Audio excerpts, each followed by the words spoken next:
If you are facing a hard disk not detected error, then open your hard disk, mount it into a hard disk reader, and you can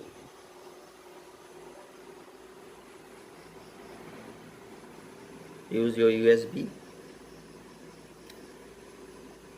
plug into your USB port, and then you can start your Dell machine.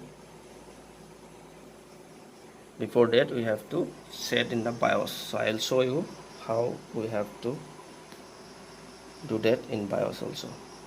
So you can see that I have plugged out my hard disk from here, and then repeatedly pressing this F12 key, you will get this is BIOS screen. And here you can, if you want to check the settings, then just go to BIOS setup. This kind of window will come. Then come to the boot sequence. You can see it is selected as UEFI. Okay. Then advanced boot options, enable the atom legacy boot. Okay.